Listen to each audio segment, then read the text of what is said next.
الثورة الثقافية مهمة جدا. في عدد كبير منكم هنا من أساتذة الجامعة، في عدد كبير يستطيع أنه ينقل هذا، ثم في النقابات وفي كل النواحي.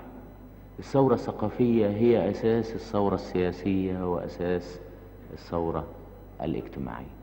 إذا كنت أنا بقعد هنا بقول إن في ثورة اجتماعية وإن إحنا عايزين نعمل ثورة اجتماعية والرأسمالية المستغلة، وبتيجوا في كلية الحقوق بتدرسوا في الاقتصاد السياسي نظرية آدم سميث، وإن العرض والطلب والكلام ده هو أحسن كلام في الدنيا، وإن نظرية كذا وكذا وكذا بيبقى هو ده الشيء المثالي، بيطلعوا الناس بيبصوا لنا كده ويستغربوا، بيقولوا الله، الكلام اللي احنا اتعلمناه في كلية الحقوق غير الكلام اللي هو بيطبق هنا. انا بقول لا، العملية مش نظرية عرض وطلب، احنا داخلين بنظام جديد.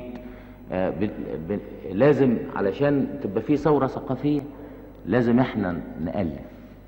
في كم واحد ألف كتاب اقتصاد عن بلدنا، مش اقتباس طبعا من بلد تانية. في كم واحد، في مين ألف كتاب اقتصاد عن الاقتصاد اللي احنا بنقوله النهاردة؟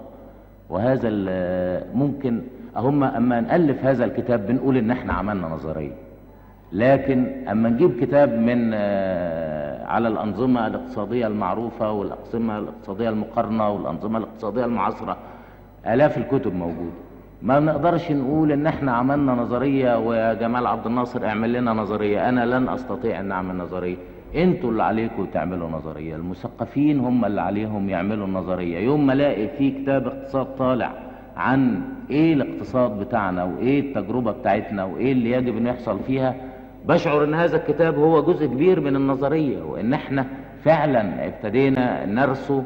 ويوم ما الاقي كتاب الاقتصاد هو عبارة عن تكرار للي كنا بناخده في كلية الحقوق سنة 36، بالواحد بيصاب بخيبة أمل لا أول لها ولا آخر.